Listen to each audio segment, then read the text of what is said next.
Edd. I'm a millennial. I don't know what a Rubik's Cube is. How you doing? You well? Yeah. Nice, cool. I'll tell you about me before we kick off. My name is Edd. I'm from the countryside, from a very rural background originally. My dad is a farmer. My mum is a cousin. So it's good to be here with you tonight. I'm going to tell you a little story. I hope you're all right with that. It's a little story about my dad. Because my dad's my idea of a proper man. Like, he's a real man. My dad's a real man. He's like a stereotypical real man, which I think means he has short hair, anger management issues, and he knows how engines work. But he's like a proper man, right? He's, point in case. My dad has 8 fingers. Oh, right, everyone's dad has 8 fingers. Okay, fair enough. Yeah, get on with it.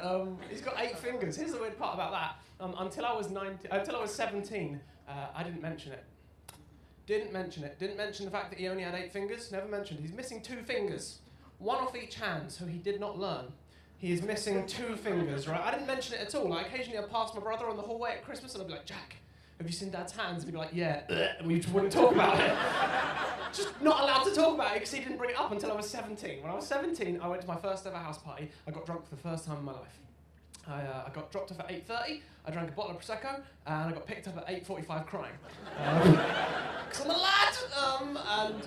I sat next to my dad in the car. My dad's like a big, strong man called John, like he's a farmer.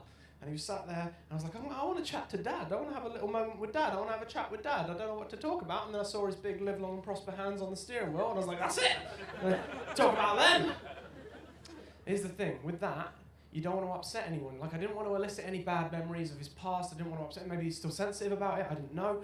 So I started to think about the correct way to ask that question. And you know when you start thinking about some words that you're going to say too much and you talk yourself out of them? Like when you're in the street and you see someone you recognise and you're like, oh, there's Adam. I'm going to say, hello, Adam. And then as you get a little bit closer to Adam, part of your evil brain goes, don't say hello, Adam. Why don't you say, how are you, Adam? But it's too late and you end up going, hello, are you, Adam? And it doesn't work at all, right? Just got to pray that he doesn't text you that night like, mate, did you say hello are you to me today in the street?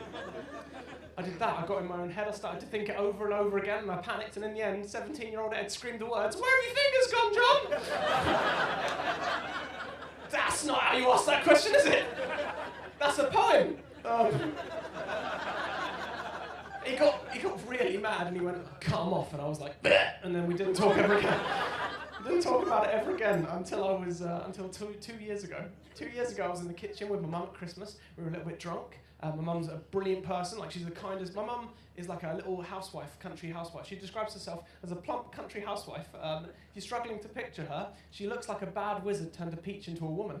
It's fucking. If you saw her, you'd be like, "Peach woman, yes." I was in the kitchen with her and I was like, I'm going to ask Mum. So I said, Mum, can I ask you a very personal question, please? And she said, of course you can. You can ask me whatever you want in the world. I said, what happened to Dad's fingers all those years ago? Mum looked at me dead in the eyes and went, do you know what?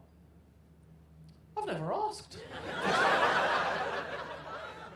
It's not all right, is it? 36 years of marriage? It doesn't come up once. Not once it didn't come up. Not once. Like the 3rd date. I would leave it till the 3rd date. Like, what kind of films do you like? What kind of food are you into? Where the fuck is your index finger? The worst part about it is, one of the fingers he's missing is his ring finger on his left hand. The wedding day. Surely there was a moment on the wedding day where they're like, do you take John to... What is that? What is that? I can balance it on the nub. That's the best I can do. It's like a proper man, my dad. He's a strong man. I'm not strong like my dad. I'm not like proper. Like, I do this for a living. I get too much joys out. You know the little moments in life that make you glad to be alive? Like, I was on a train once going back from the Edinburgh Fringe a few years ago, and it was quite a late night train back to London, and I saw the best thing I've ever seen in my life. It was a guy stood on the train really drunk, right, swaying, and out of nowhere he started to urinate everywhere. Just urinate all over the carriage, right? That's disgusting. What makes it better is the ticket inspector ran up to him and went, mate, you cannot piss on a train carriage. This is not allowed. This is against the rules, right? And this genius Scottish brilliant man went, there was a tiny fire and I saved everybody. Oh, yes! Nailed it! What makes it better is the ticket inspector was clearly so used to this, he just went, but don't. I'm not good at being like a real man like my dad. My dad's like, he's confident always. I'm not confident. I'm bad at drink. Right, so last year the worst thing ever happened to me. The worst thing that ever happened to me happened last year here at the Edinburgh Fringe. I'll tell you the story and then I'll leave you all alone.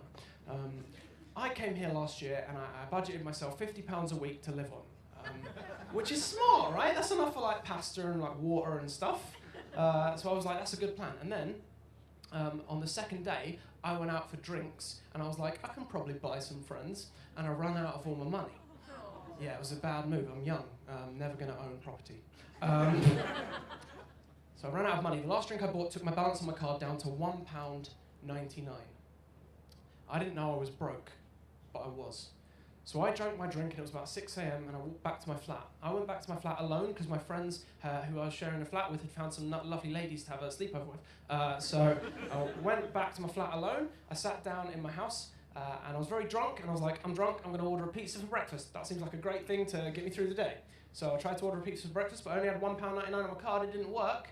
So I was like, oh no, Barclays has burned down. So I called Barclays to make sure everyone was all right, and called them. No one was in the office. No one was in the Barclays office. So the phone got put on hold for 1 hour and 37 minutes. I will always remember that time. 1 hour and 37 minutes when you're 23 is 7 years. So I thought, here's what I'm going to do.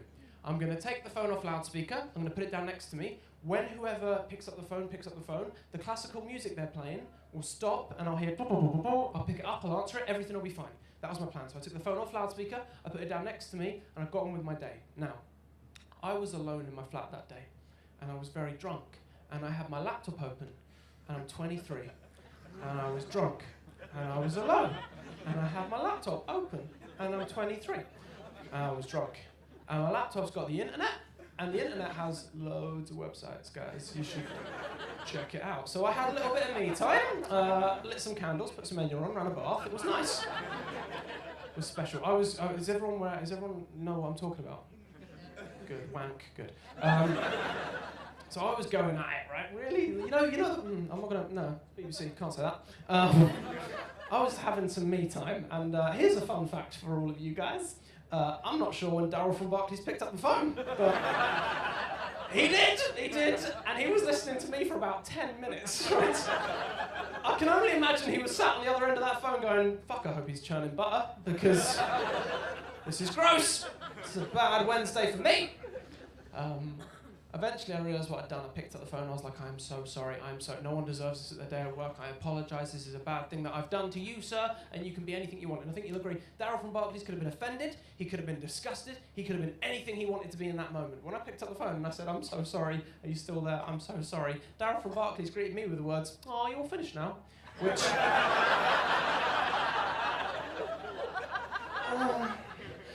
not what you want to hear, is it?